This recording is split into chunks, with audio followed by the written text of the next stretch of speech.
Welcome back. This is episode number 340 on the Healthy Diabetic Podcast. I'm here with Graham.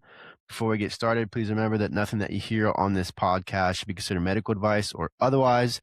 Please always consult your medical team before making any changes to your diabetes management. Graham, we got a good show. I'm excited to talk about this stuff with you today. How you doing, man? Good. Is there anything wrong with being the guy drinking out of the shaker bottle at the gym? No. Like, does that type of person stand out? Like, is it kind of douchey to have the shaker bottle with you? I don't really care. Like, honestly, because it just means you're hydrating during your workout. I don't really care what you drink out of. Like the old school thought process of the bodybuilders drinking out of 2-gallon, milk jugs. That's what I think that's silly, but I mean, whatever. I don't really care because Was that ever was that ever like frowned upon? Like, was that never looked down upon? not an actual gym, no.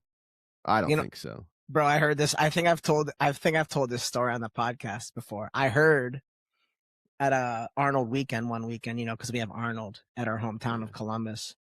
And a bodybuilder told me, he's like, drink to the point of feeling gross. Like, I'll just chug. Yeah. And that's why he carries it in that 2-gallon. And that was his trick. He's like, just pound, chill, relax. And again, just pound. I kind of like that. It actually works for my personality to even. What, just so you're getting enough water?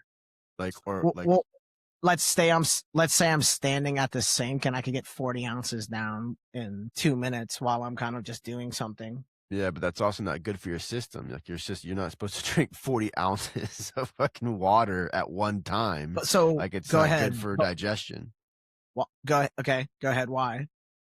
Just like, so now even hydrating isn't hydrating if I do that 3 times a day.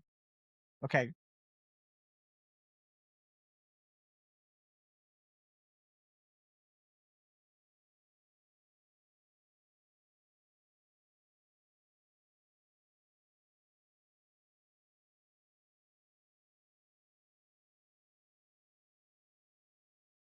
Okay. I like that bloat. right? Okay, if you like that bloat, you want to feel that well all the time, then go do it. Like that, but just your body's not designed to just take in that much liquid. At least I don't think it is. Take that much liquid at one specific time. That's why we talk about spreading out and making sure you're drinking all the time, having a little water bottle, or even having a 2-gallon water jug, but you're just, you're sipping on it all day, or you're taking a chug and then you're putting it down, and then maybe you take it again 5-10 minutes later, whatever it is, like whatever your habits are. What's the difference in taking a sip every 5 minutes or having I'm just throwing out or 30 to 40 ounces every hour over 8-hour period? I mean, I don't know the science behind it. I'm not going to pretend that I'm a doctor and I understand the science behind it. I just know that it's all about the consumption and the volume of what you're taking in. Right? Just like when you eat tons of food, regardless if it's good quality food or if it's really shitty food. If you eat to excess, you're going to feel like crap because you're going to feel bloated. You ate too much. It's the same thing when you consume liquid. Yeah. Like I believe personally that there's a thought process of you drank to excess. We're not talking about alcohol drinking to excess. That's a whole different conversation.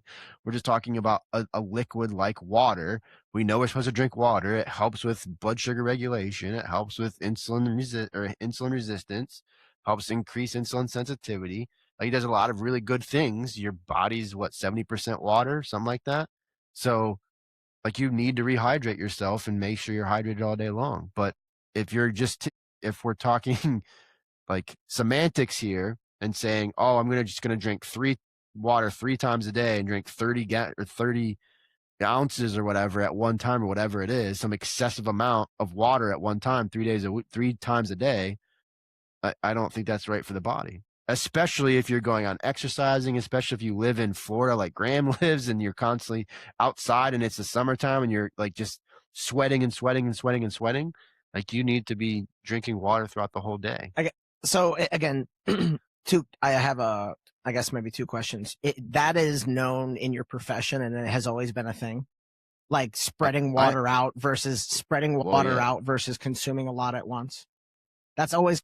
I'm not saying I don't know if it's a thing in my profession. I'm more saying for me from on the personal side of understanding how the body upticks water and liquids and things like that. Like if you drink to excess, whether it's 30 ounces, 20 ounces, 100, like whatever it is, if you're drinking to excess all at one time, like you're going to feel like crap because you're going to feel bloated. You're going to, you put so much liquid into your system.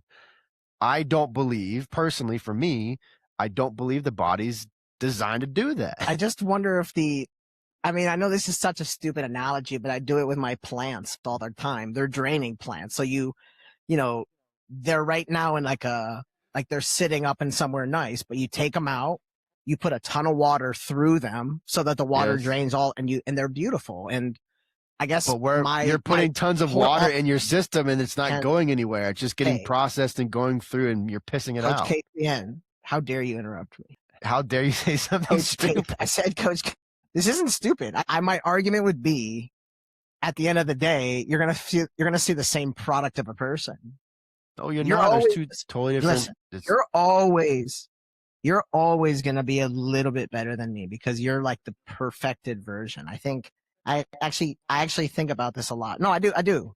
I'm a perfected version of what? I think you and I. That's where I think we connect. I think you are we take care of ourselves the same, but what I lack is any understanding of what life looked like before diabetes. And we talk about this all the time, right? So like I have just implemented, if I was told that something needs to get done, like I'm just going to have to do it my way. Right. So you look like the person that is probably consuming water the right way, where I look more like, he could work on a couple things type of deal. Does that make sense? No. It doesn't, because here's the one thing I'm going to say to that, right? I look like I'm doing everything right is basically what you're saying. I look like I'm the person that's drinking water the right way, eating the right way, exercising the right, whatever. You're just not dying. You just need more, less gray, more beard dye. So, but this is what I would say about that, right? If the metric is how you look, right? In terms of maybe weight, in terms of body fat, in terms of muscle tissue, in terms of skinny or not skinny, whatever it is, whatever your metric is that you're trying to measure this on, you're skinnier than me.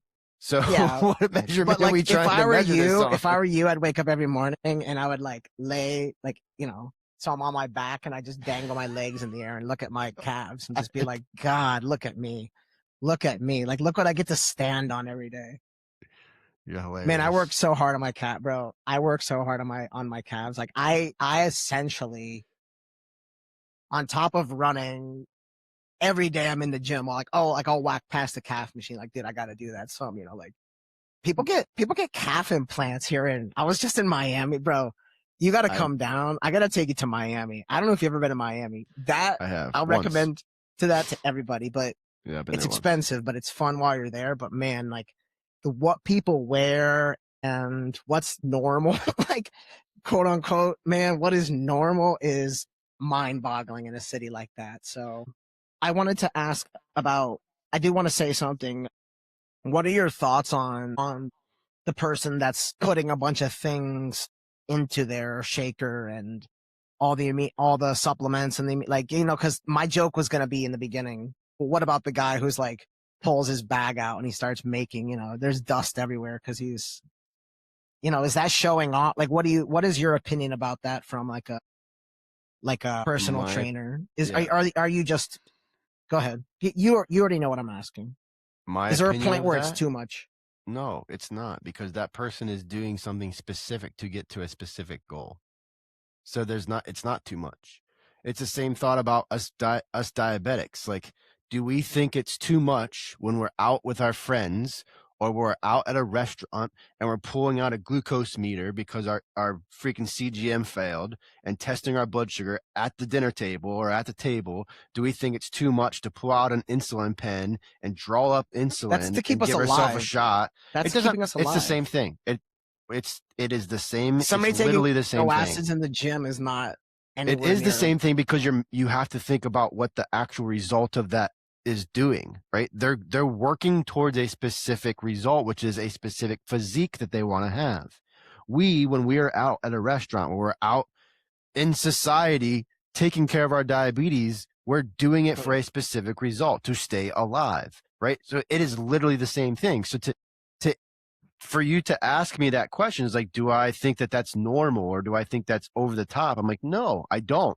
If you want to go and put amino acids, pre-workout, whey protein, all this stuff in your shakes during your workout, or before your workout, or after your workout, because you're working for something specific, like, who am I to argue with that? I don't do that because I'm not trying to get to that specific goal. That's a Ken. Your answer is a Ken answer. How is it a Ken? Is that a good thing? Nice, is that a good thing? It's like what you said. No, it's not. It's a reality situation. Wait. You asked me a question. We talked about this recently, about how you approach it. It's not like it's your. I would never shit on it, dude. It's your way. It's your way of doing things. You know, I was saying that whole breaking myself down, and you were talking about lifting somebody up. It's not. There's nothing wrong with your way. You know, your way is your way. Yeah, but that's why I see it maybe a little different. What? That's why this works for us, because we can play good cop, bad cop. I just think it's a little excessive to carry anything out of it. Okay, I'll just be here's my opinion, just Graham. When I see that, I'm like, that stuff lives on top of your fridge, bro. You like, you know, you might take a scoop of protein or creatine, like outside of that, and you're gonna like make a production of the shake and stuff. I don't know. This is completely an ADD it's thought. World. It's that world, man. It's that world of getting to that specific result. Completely ADD, and we'll start the show 12 minutes in. God. The non-sweating, like these things, the no sweating, that's revolutionary. That's why I think I don't really even. Well, you know what else is revolutionary? So those of you who are listening on the recording and the audio version of this, Graham just pulled up a tin, like a Yeti, water bottle, like a Yeti. And saying he's basically saying they're not sweating because he's also drinking water or whatever the heck he's drinking out of like just a plastic, shaker bottle. Mm-hmm. And I was gonna say, you know what is revolutionary is the fact that the fact that we have the tin water bottles, because those plastic water bottles are so toxic to our system. Which ones?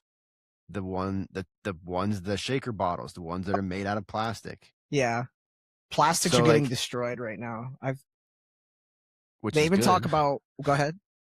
I was gonna say, which is good. Like, we shouldn't be drinking water out of a plastic water bottle. Well, there's also now a whole generation of people that have been microwaving plastics. Like, yes. I mean, my dad.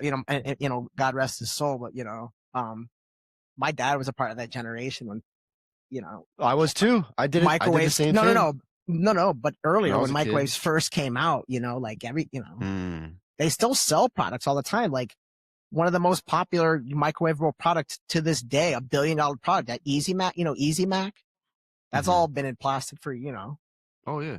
We've given that now to my daughter, that passing it down to all the generations. So, bro, hit me with some diabetes talk, man. Cause you did the notes and I haven't even looked. So I'm excited. I didn't actually do the notes. I was just looking through everything. Can I, while you pull it up though and have it up, cause I won't look. I wanted to ask you a question. You haven't updated us on Dexcom 15 day. What do you mean? Like you haven't said anything. I'm not using it yet. I thought you got the package a long time ago. No, I didn't get it. I didn't get the package. It's approved. It's sitting at the pharmacy, but I have to find a better way to pay for it because the discount code that I have didn't work for it. Okay. I see. So I just haven't done it yet. It's still sitting at the pharmacy or in my cart, which I'm going to have to figure out here in the next couple of weeks because I think I only have 2 G7s left. I might beat you to it. I have a new endo is on the 23rd, which is next Monday, so I might beat you. Yeah. Oh, next Monday is going to be a crazy day. I'm telling you, it's going to be sweet. Why? You're going to your endo appointment. This new program is hopefully, it's almost done. So excited. This 5-day challenge program, I'm so excited. Like, it's going to be awesome. It's going to be released for free. It's going to be game changer for a lot of people that just want some basic information. So we'll see what happens, but I'm excited. We're going to release it on Monday. I have another good question I think about What to you is basic information right now, asked by a type? What are like three things that is basic information to a type 3 that type 1 diabetic is looking for? Well, it's hard to say because everyone has their own like Yeah, thought process try to about keep what it they want, general. Try to keep it right? general. So I think for me, the three basic things that I would want to know for me would be, how do I deal with these emotional roller coasters that happen? Okay, that's the first thing. The second thing is, how do I deal with the fear of lows? Because it's such a thing that holds people back. How do I deal with lows? How do I deal with the fear of lows? And then the other one would be, how do I actually dose for, how do I stay stable and not have a crazy blood sugar spike when I eat food? Right. So a lot of people go to low carb.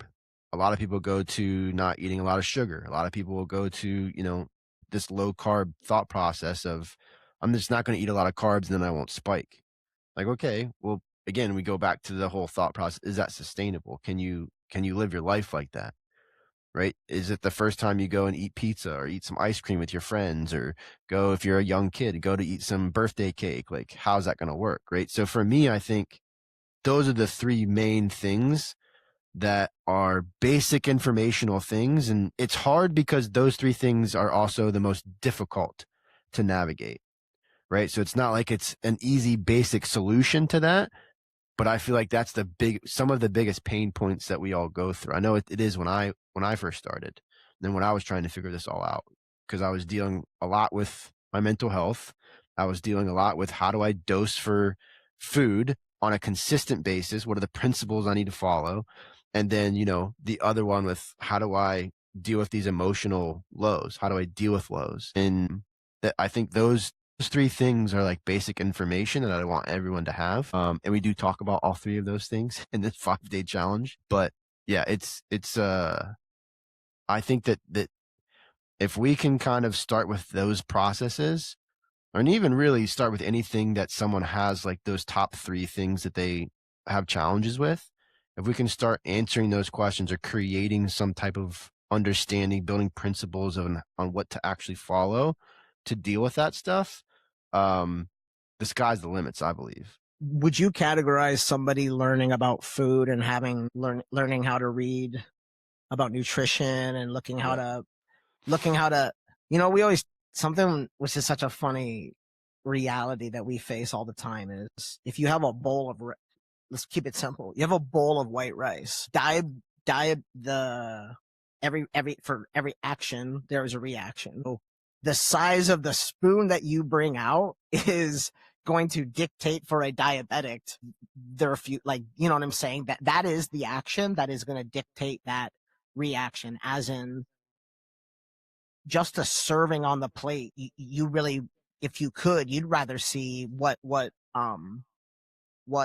type of, like, how big of a cup was holding that. You want to be able to break down those small things, where if you're able to understand exactly how much is in a serving of rice, basic on a plate, there's a lot of science that comes down to that, and there's patience, and you label it as an emotional roller coaster, but that's difficult, man. We're just talking about white rice. And again, using my analogy, say you didn't see the spoon or the cup that it was served in. That's pretty hard for me. I don't know about you. I don't know if you have an analogy like that, like if there was something, potatoes or pieces Well, of bread or. so the thing that you have to remember with servings, like, it's not exact, but this is how I think about it. Most of the time, for each human being, a serving is whatever is like the size of your fist. That's usually a serving, Uh-huh. right? So if I haven't measured out that white rice, right, and I've got like a plate full of white rice or whatever, like, in my head, how many of my fists would be in that white Uh-huh. rice? Uh-huh. Now you can reverse engineer that, right? So if I put white rice into my fist, okay, would I have half a serving, three-quarters of a serving, a full serving, two servings? How many servings would I have? And honestly, that's how I would dose off of it, because it's really just not about being 100% accurate. Like, it'd be great if we were always accurate. And sometimes when you measure stuff out, you can be pretty darn accurate. But in the times that you don't have that ability, I'm out at a restaurant and I got a steak or I got shrimp over rice or whatever it is. Like, I've got some fat, I've got a little bit of protein, and I've got tons of carbs from the rice. Okay. What do I think? The other really cool thing that's happening nowadays is now that we have apps that I can take a picture of something if I'm out, and it's going to give me a pretty good understanding and estimate about how many grams of carbohydrate that food is, how much protein it has, how much fat it has. It's not 100% accurate, but it's just like looking at a plate and saying, okay, how many fists do I have on this plate of servings of carbohydrate or whatever it is? It's just becoming a little bit more accurate. To stick on that comment you made, though, call it a roller coaster. You could, and we're going to stick with my analogy of white rice. You could have a unique day at the office or an emotional day, or you worked out really, really hard, and what you've always done for that white rice completely changes and completely flips your thoughts of it. And I don't know about you, but I'll go back and think, well, what did I do differently that time? What changed it? And to me, because we're saying it in a way easier said than done, in my opinion. Yeah, we're just laying it out. We're just 100%. We're putting it into words. But that to me is where I think where you name the roller coaster. And if you check in with somebody every couple weeks, that will have happened a few times at least, where something will throw them for a loop, and then you implement a fear of lows and this and that. So I think a roller coaster is, I think navigating that roller coaster is probably the all-encompassing thing that you would say that's right. Yeah. Yeah. Well, yeah, because there's so many different variables that are involved in that decision. That's what we always talk about. It's like all these different variables that are involved in these decisions. It's like those are real things, right? And when those are real things that we constantly have to think about. But what I think that people get hung up on, right, is they look too deep into all of the variables. Okay, is this variable here? Is this variable here? Is this variable here? I have 42 variables or 42 factors that are going to affect my blood sugar. I have all these different things. It's like, instead of like looking at what the trends are of like, what is actually in front of me? Am I dealing with 5 variables or am I dealing with 1? Yeah. Am I dealing with 10? Yeah. Or am I dealing with 3? Right. So I think that is the thing that we all have to understand and remember.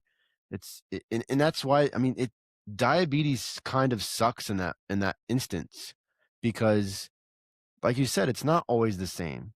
You might dose the same exact way for a meal one day and it works really well. And you might dose exactly for the same exact meal the next day or the day after.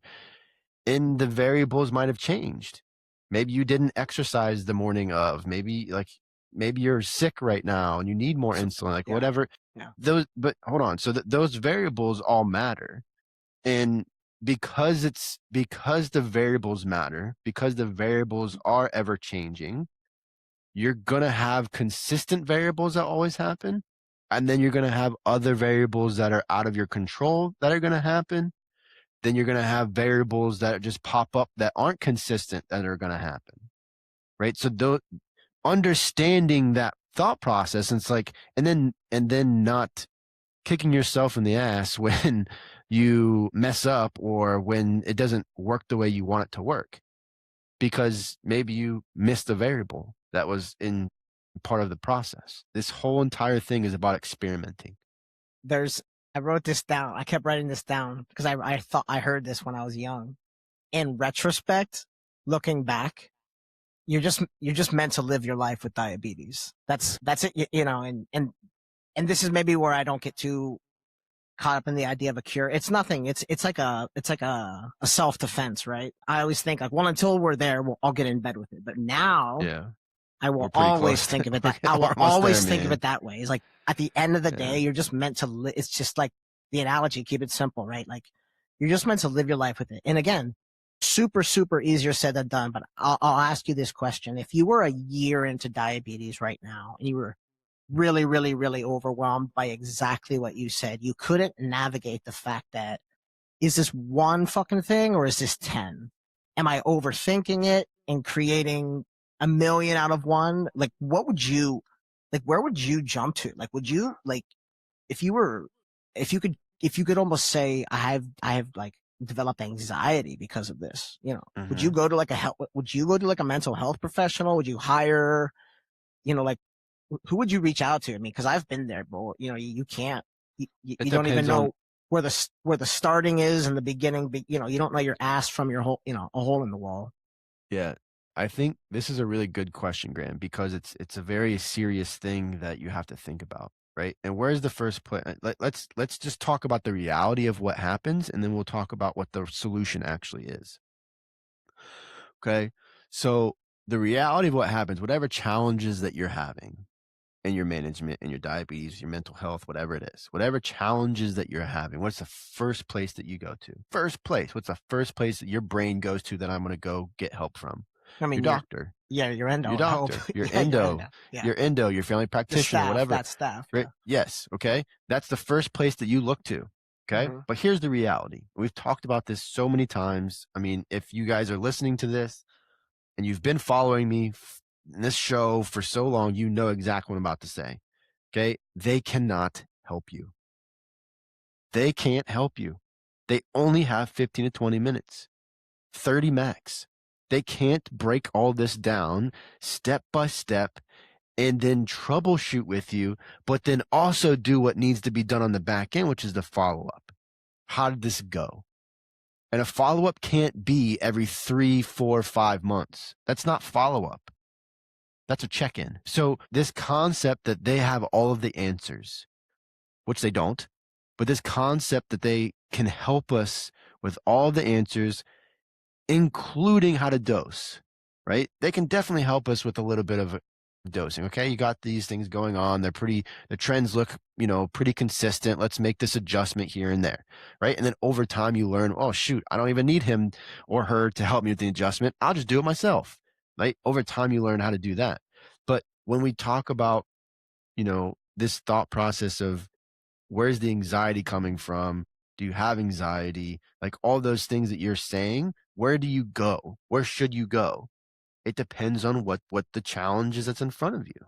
If the challenge is, I don't know how to not go low when I exercise, okay, maybe that's a coach.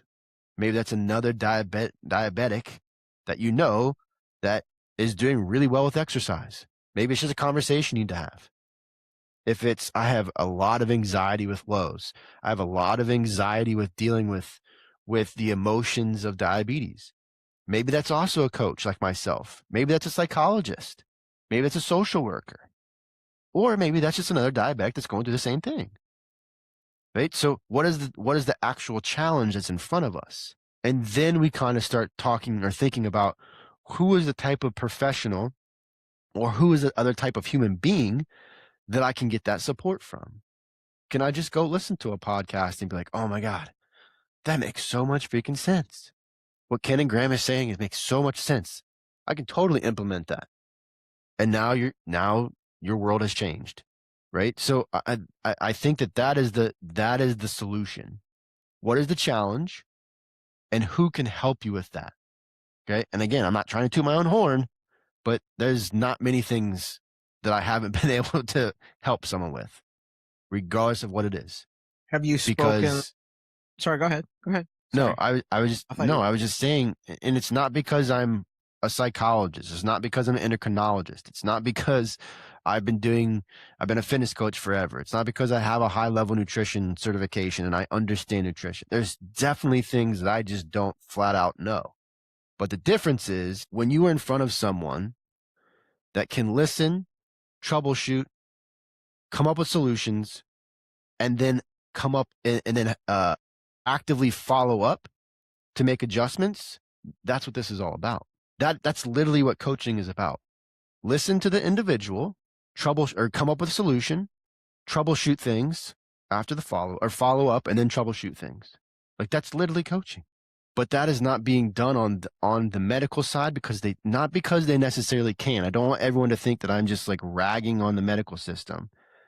The system's just not set up that way. It's not set up to help you with the day to day. It's just not.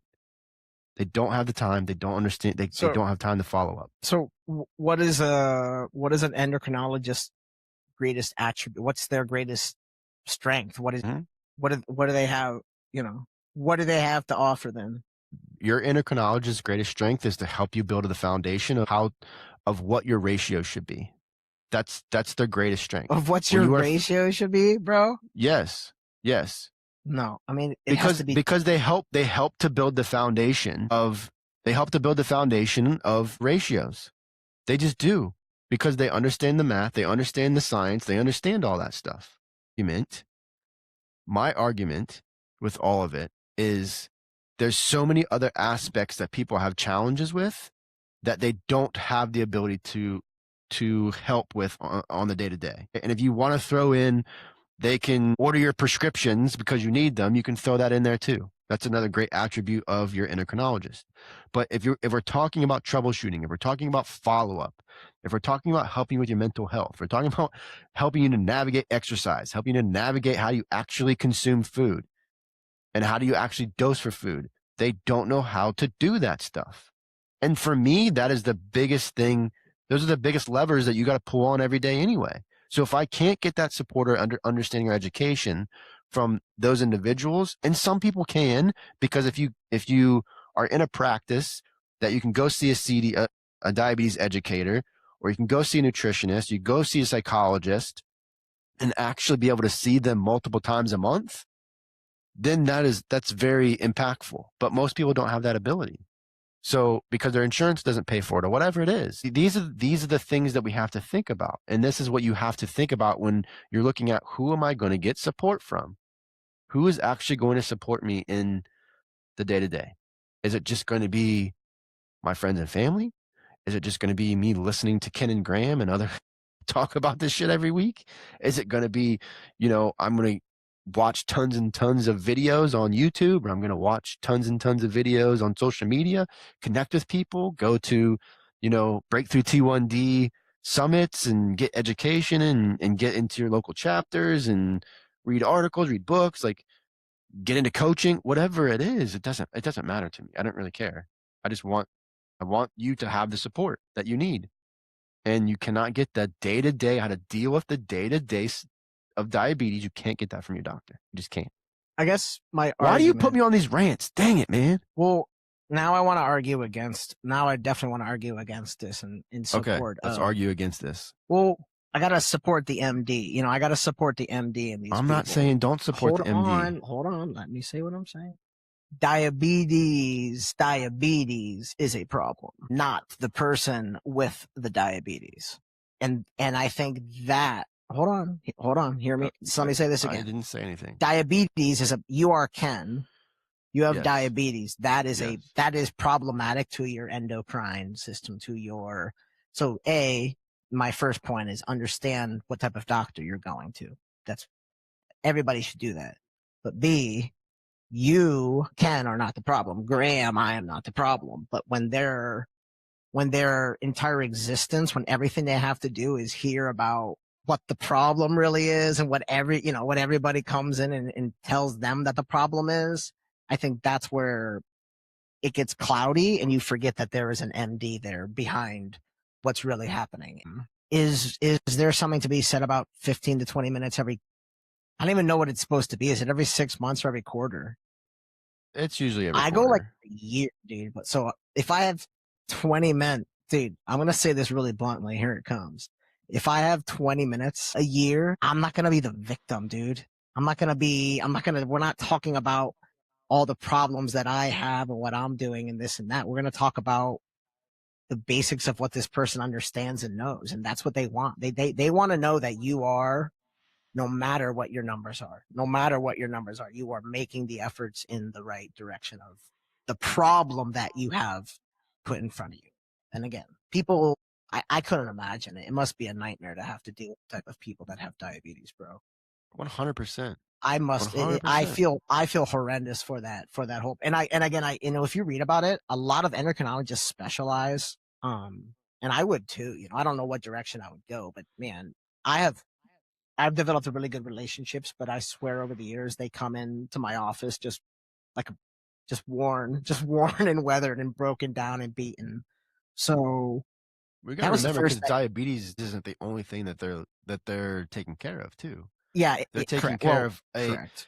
they're taking care of the whole entire hormonal But, system. but we're being a little selfish while I'm making this point, because we're talking about diabetes. You said a couple weeks ago talking about how we could rename diabetes, and that was the first thing that got me thinking, like, wouldn't it be cool to have a kind of a doctor dedicated to it, to those people that are, to have someone that was just really loving their field and dealing with, Yeah. and like, and that it's kind of, I get where you're coming from and what you're saying, and you're making Where's a the valid argument here? You're not arguing with me. Well, I just think I do think you discredit the MD. No, I think you I wasn't discredit the MD discrediting a lot. anybody. I never No, discredited anybody. And I've said that multiple times. I've said that for years. I've but never discredited anybody. The problem I have is with the system, not with the MD. I've never said that I have a problem with the MD, unless here's the only thing I'm going to say about that. Unless I'm getting diagnosed and I'm not being met with compassion and empathy, well, because no, that happens in the hold adult on. population all the But freaking time. you, So go. but you, no, you asked kind of. My point is, think of the reverse. Would you rather be going to a doctor every month? Like, then you are a patient. Then you do have an issue. You don't have an But issue. we are You have. patients. We Hold are on. patients, Hold Graham. on. You have something you're supposed to. To my point, you have something you are supposed to be living with. You're not supposed to be a doc. You don't need, to your point, in a reverse way, you don't need them around. You need them to be an awesome guidance. So you need to go into them with, hey, here's all the things that I'm doing. Here's all the things that I'm doing. And if they can see a problem in the numbers now with, hey, why don't you try this and that? I mean, I think it should be more of that. So can I push back on this? I'm really going to push back on this. I need you to, because I don't think, yeah, go ahead. Okay. So this is my pushback on this, right? We need to think about this on every aspect of this continuum of health. Me and you, we don't need to go every single month. We don't need to go every quarter. My endo only sees me once, maybe twice a year. I only go once or twice a year. Mm-hmm. And that's really to just get prescriptions taken care of, because I have figured out what works for me.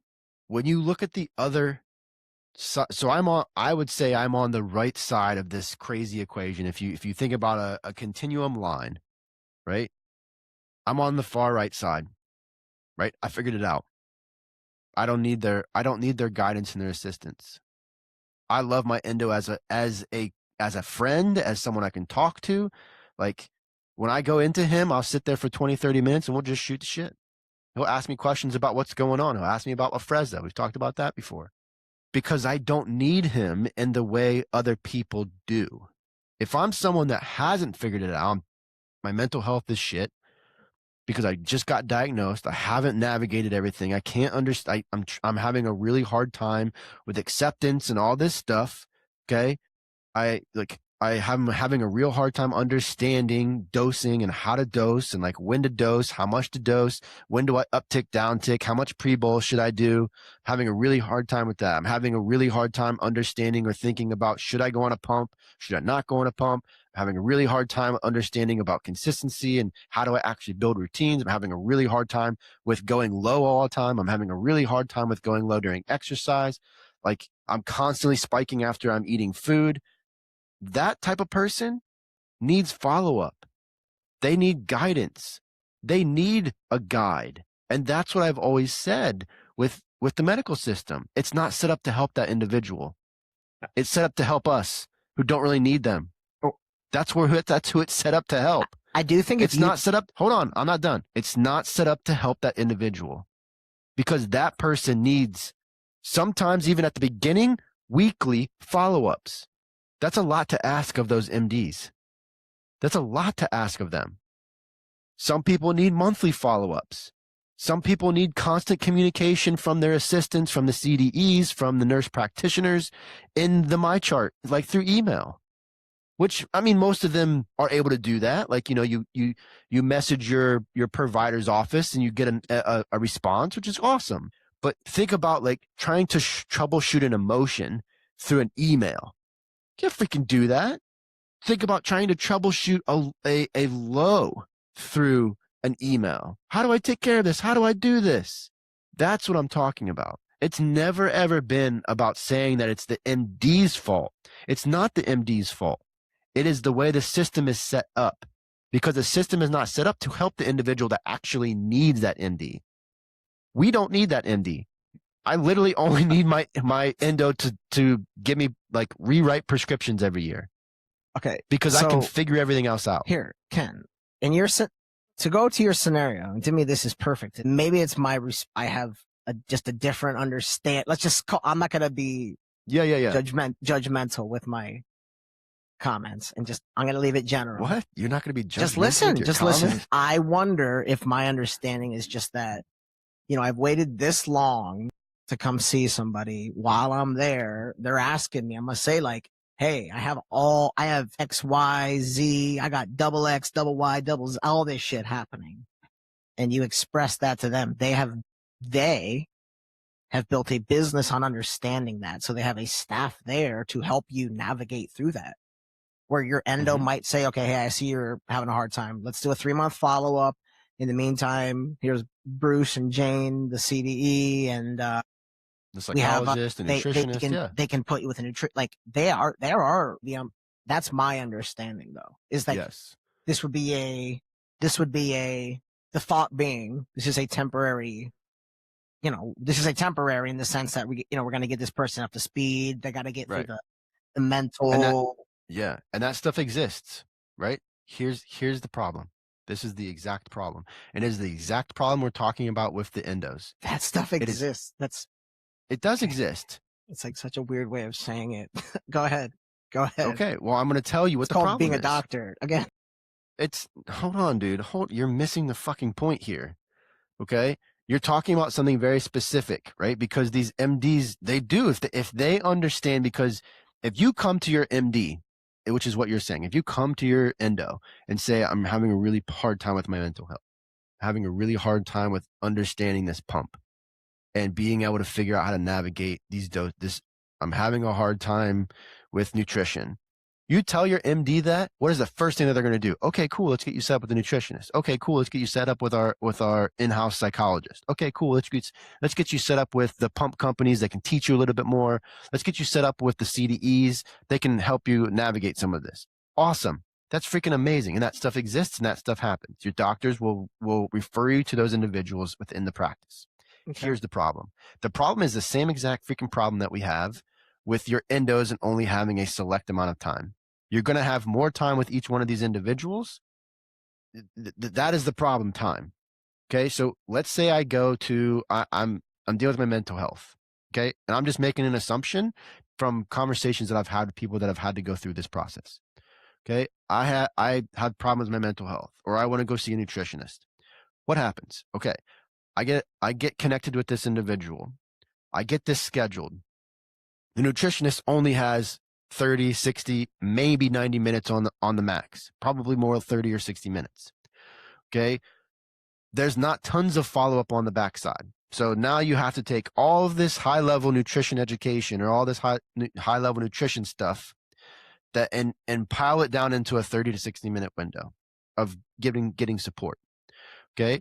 And then on top of that, you probably, because you are having a really hard time with this specific challenge, you need multiple times a week, probably for a couple months, to be able to do that. Who's going to pay for that? You're not going to be able to pay for that. And damn well insurance ain't going to pay for it. So now what happens is you get set up with this person, and now what if you can't pay for it? What if you can't pay for it? Stop. Just You're fucking stop. Stop it. Okay? Because most people can't pay for this stuff out of their own pocket. Me and you, maybe we can pay for it, but most people can't. So the problem isn't that the solutions don't exist in that world. The problem is time and insurance. Those are the two bottleneck problems. And that's why I love coaching so much, because there's follow-up, there's high-level education, and there's constant accountability. Constant accountability. That's why coaching is amazing. And whatever aspect of coaching you're doing, fitness, nutrition, mental health, every aspect of your diabetes, doesn't matter. That's why coaching is amazing, because you don't have to deal with the time constraint, because there's constant follow-up. There's constant things happening every single week. Your insurance isn't going to pay for 2-3 days a week, which is what you should be doing if you're having tons of problems, to actually navigate and accelerate the process of learning. Think about school, right? You don't go get educated in a university, in public school, and whatever. You don't just go do it for an hour and then don't go do it again for 3 months. The time it's going to take you to learn that specific subject or graduate from college is going to be 10, 15, 20 years if you're doing it 1 hour for every 3 months. So when we're talking about the education piece behind it, it's not the individual. It's not the nutritionist. It's not the psychologist. It's not the MD. It's not the doctor. It's time and insurance that is the problem. That's why people like me exist. That's why nutritionists and psychologists in the private sector, online, they got an actual office. That's why that stuff exists. Because we are recognizing as a society, we can't get what we need from the people that potentially can give us the information because of time and insurance. Do you know, and I know that they exist, do you know of people that go to an endocrinologist that has on-site, you mentioned this, on-site psychiatric psychologists?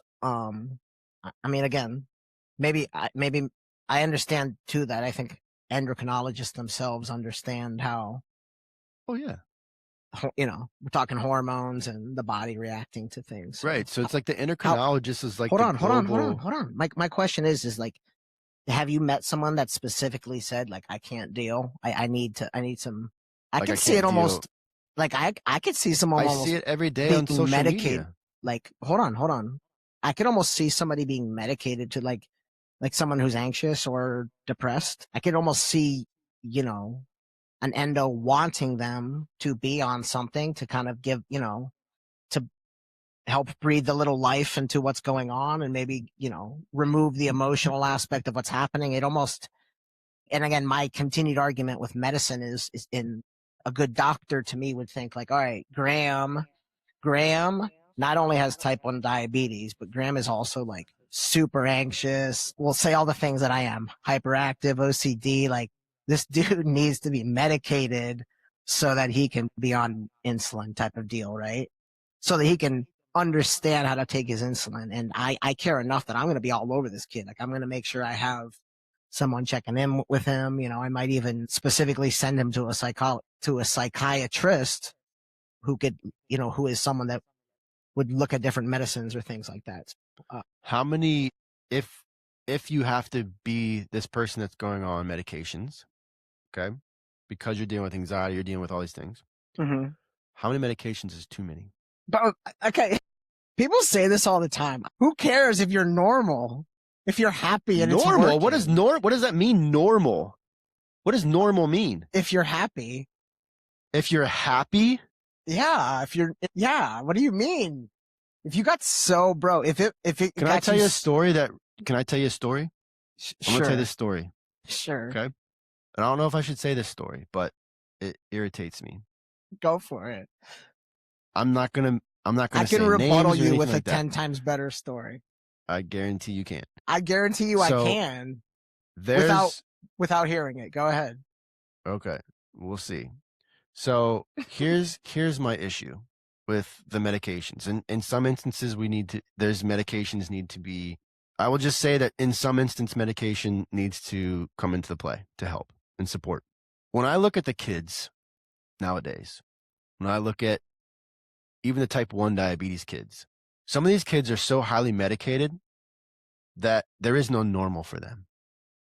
There is zero normal. There's not normal for them because they're on so many different things that counteract each other. I'm taking this medication for X, whatever it is. Yeah. And then I have to take another medication because I have this other symptom, but this other medication is going to counteract this first medication. So then I got to take a third one. Then I got to take a fourth one. Then I got to take a fucking fifth one. This is a fucking real thing.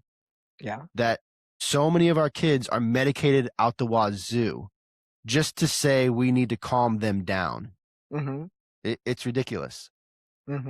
I know instances of kids that are type 1 who are on 8+ medications a day. 8+, dude. That's freaking crazy. Including their diabetes medication? That's not including. Not including their diabetes medication. That's including things to keep them normal, Graham. That's ridiculous. Case by To case. me. To me. Yeah. But you can't let a few examples speak for the audience. Dude, I'm not going to say it. I'm not going to say where I'm seeing this at, but I'm seeing it, and it's not one kid. It is hundreds of thousands of kids. That was just a number I literally just made up. So don't but again, cut my head off. People always have like all the things that you say and shit on it, but I will always support medicine and doctors if they found. We have also found things that have revolutionized the world we're discovering things as a byproduct, in my opinion, of this anti-anxiety, anti-depression generation. Though there is a very, very, very valid point to be seen that if we've devolved this point where people can't get by just by the worry and remember I told you I had something that could rebuttal it? You're looking at it, bro. Look at this. Look at the smile on my face. You know what all that was? This is super personal. Finding I won't even call it an anti-anxiety or depressant. It's an anti-worry. I have lived nothing since all that I can remember is diabetes and take this or you're going to lose a leg and you're going to go blind and blah, blah, blah. And for 32 years, dude, to the point where I was coming up on 40 and I was like, I just can't fucking deal. Like I wake up with worry and I go to bed with worry. And, then things happen, right? Like somebody dies and somebody else dies and we talk about this and we live in a world where you see it day by day and all I had to do was put the worry aside, bro. That was it. But yeah, I mean, it is funny. How many medications are you on for mental stuff going on? Well, that's what you do. How many medications are you on? 1, 2, 3? Dude, you're asking a personal question, but okay. Yeah, I'm on 3. Is it under 3? Is it 3 or under? It's hold on. You are right though that you take one to counteract the other or whatever. Yes. I guess I don't know life without a shitload of energy and always going at it all the time, right? So that's great. To me, the hyperactivity works really, really well for me. But I think what happened to me was when I was super young, all the pain. I think I got like I used to have tics and stuff as a kid, and I got really, really OCD. So people always try to tell me what I am. In my opinion, I'm more than anything. And diagnosed. I'm really, really bad OCD. And at its worst, it's when you hyper fixate on this is gonna kill me, this has me down, which could look like a lot of things. It could look like depression, it could look like anxiety. To me, it was just I always make this joke. The day I was worrying about worrying, when I was like, I have a major problem. Like I have a major problem, but I have all the resources that I needed, and I had tried an antidepressant, didn't really like it, and I tried a different one, and it just worked perfectly for me. So that's great. And I just don't worry, and that's like the basics of it, you know. And yeah, that's great, man. But you're not on 8 plus. You're not on 6 plus. No, Ken. It's like 3. It's 3. You're asking a personal question. That's different. And I appreciate you being open and vulnerable about that. That's great. Everybody give Graham a big round of applause. Thank you so much for doing that. But to my point, I never said that you shouldn't take any. I said that we're over medicating. That's what I said. We're over medicating everybody in the US. Everybody's being over medicated when maybe, not every single time, but maybe this person just needs more mental support from a psychologist, from whatever. Or maybe this person doesn't want to deal with it and they just want to disappear behind medication to make it go away. My argument with that is they're not dealing with the actual issue at hand. They're running away from the problem. And how hard that might be for someone, we're talking about me too here, Graham. I never was medicated for massive depression with going through diabetes, but I had massive depression and I hit it like crazy. So like, I understand what you're saying. And what was the answer? Depression. What was the answer? What was the answer for what got me out of it? Mm-hmm. Kelly woke me up out of it. You were like depressed in the sense like you like sleep all day type thing? No. Like what did it look like for you? Like, why'd you call it depression versus anything else? because I was super depressed about having diabetes. I had massive depression. Wait, so hold on. I want to understand this. Like, you weren't like I use the word worry. You weren't. It wasn't like it was just that it happened. It was a combination of everything. It was a combination of like everything. You were dwelling on the past. Dwelling on the past. I was dwelling on everything. Okay. I was dwelling on the fact that I had diabetes and I didn't know what the hell I was doing. I was dwelling on the fact that I was embarrassed about it. I was dwelling in the fact that I didn't know how to take care of it, and my blood sugars were all over the place, and I knew that they were all over the place. I was dwelling the fact that I couldn't get my A1C down because I didn't know how to do anything. I was dwelling on the fact that I was worried that I wouldn't live very long because my blood sugars were all over the place, because that's what people were telling me. So all of the negativity that I was hearing and the stories and the negative stories I was telling myself, it put me in denial and depression for 3 straight years. Maybe if I would have told someone about it, my parents, maybe they would have taken me somewhere and I would have got on some medications. I'm really glad they didn't. I'm really glad I figured it out myself. But you can't say that for everyone. Everyone can't just snap their fingers and over time now they're bringing themselves out. You know, like one of the big things that pulled me out of it was my wife. Yeah. She doesn't know this. She doesn't really know this, but she's one of the ones that kind of pulled me out of it, because as we started dating and like really starting getting into each other, like I knew something was off, even though I couldn't put my finger on it. I knew something was off with me. I wasn't happy with myself, and I wanted to be. So that's when I started diving into food. That's when we started eating together. She's always eaten pretty darn well, right? So I started eating better foods. That also decreased some of the anxiety because I was nourishing my body in the right way. I started exercising more. I started appreciating myself more. So like all of those things, which is it's so important for all of us to think about. I don't believe that the answer is just medicate everybody. But that's been the answer for everything. Yeah. Medicate. When you go to your endocrinologist, oh man, you're high here, let's just change your insulin.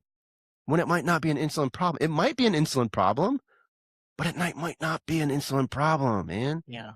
It just might not be. So this is my whole point behind every single thing that I talk about. Your mental health is the number one priority. It is the number one priority. And if that is out of whack for whatever reason, then you need support in whatever way that is. Whether it's just you having a friend, you calling a friend, like maybe that's your support. Whatever it is, man. Like, well, it's whatever it is. Well, let me say a couple of things because we got to wrap this up. You're going to win this argument because Mike wrote in and said that his wife is a nurse practitioner, and what you're saying is 100% true, and that's crazy. But hold on, and I know thank you for that, Mike. And I know that you respect my opinion, and you wouldn't have me on if you didn't let me speak my mind. And I'm completely speaking for the other side. But this has been my current thing that I laugh at because this happened about a year ago. As I was coming, and I knew I was going to be 40. So I'm 39. I think we just lost Graham, guys. Here? Hold on. Well, Graham's kind of frozen here, so we'll see what happens. He comes back here. Graham, can you hear us? Do you lose me? Graham's hiatus right now. Hello? Yeah. If you get, there you are. What's up, man? Back? Am I back? You're back. Okay. No, sorry. I want to quickly say this. It was about a year ago, and it hit me. I was like, I was like, I can never imagine myself being on a pill. Like that to me. And then it hit me. It's like, dude, you've been on insulin every single day for 31 years. And to go to go back to what I said about 15 minutes, like I said, if it makes you happy, it was truly the happiest I'd ever been has been this last year. I don't worry. I just see things. I keep saying, I see it. I see the simplicity of everything now. I keep it simple. And and the most personal thing I will always say, I can't believe I'm saying this. I always said, if things devolved so bad that I couldn't get a grasp. No, I was like, I will talk to a psychiatrist, as in the sense, like, I've talked to counselors and like, not all that mental health, that shit just does not, I have probably like an imbalance. Like I have developed, whether I was born with it or not, I have enough of an imbalance where it was like, I believe, and I mean, because I take such a small amount, but just having that was just so super personal, but super on. I mean, it's worked. It's worked. Heaven. It's worked. It worked for me. It worked the way it was designed, bro. So yeah, man, and that's great because it's working for you. My whole issue is like when we're over medicating these kids or over medicating just individuals in general, and it's and all of these medications interact with each other, and this person's still depressed. I'm like, I'm on all these medications to help with my depression and with my anxiety and with my worry, and it doesn't do anything, right? Yeah. That's my problem with the whole situation. Right? You're the one off, I believe, Graham. Like the three medications that you're using. No, bro. You have to shop. That's another thing with the process. You got to try different things. You got to give everything a couple months. Like if it doesn't work, I'm just saying in like the way that you have everything working for you right now. Like you're the one off. No, because that's not the same for everyone else. There are so many of us. There are, Graham. There are so many of you, but there's way more people on the other end of the spectrum. I totally disagree. Dude, go on social media. Literally go on social media. Come to diabetes camp. Wow, you sound like such Come an to diabetes camp and you will see it. Come to diabetes camp and you will see it. I'm telling you. Ken, I grew up at diabetes camp. Diabetes camp is the reason why I know that kids live their life. You haven't been to diabetes camp in over 10, 15 years. Ken, come and work for a week at diabetes camp. We'll talk about this next time. I don't think we'll ever agree on this. I'm on the side of medicine. I will always be on the side, bro. I will be on the side of doctors. I mean, if there was a war. I'm not anti-doctor. You just said get on social media. Because you're saying that more people are like you. Or there's way more people like you. There's not, dude. There's not. Then you're all cool. Hey, then more, you know what that means? More vaccines for me. Take them all. Take them all for us. Give them all to me. Take them all for us. Take them all for us. Less of you means more for me, baby. There you go. Wait, more of you means more for me. So I'll take it. There you go. There you go. All dude, right. This was awesome. Good talk. Thank you so much. We didn't get to anything. We didn't get to anything that we were going to talk about today. We'll talk about it on Friday. We'll talk about it on Friday. That's okay. That's all right. Everybody, thank you so much for being with us. Mike, if you're still on with us, thank you so much for your comment. Thanks for jumping in. Remember, we do this twice a week, Tuesdays at 2 p.m. Eastern Standard and Fridays, 2 p.m. Eastern Standard. I'm trying my best to get the links up in my stories every single week so people can log on, because I think people are having a really hard time getting on from Facebook, Instagram, and LinkedIn from those actual platforms. So we'll keep pushing out the link for Riverside, which is where we actually do these recordings from. Thank you so much for joining us. Also, if you are interested in pre-registering for next week's program that is getting ready to drop, you can find the link to that also in the show notes on today's episode. It'll just say the 5 lessons you can't learn from your doctor, and you can click on that link and you can pre-register to get into this incredible program that's going to be free. So I'm super pumped about it. It's going to be cool. So Graham, thank you so much for listening, or so much for being here with us. As always, everybody, thank you so much for tuning in, and we will see you guys. Love you, Mike. Love you.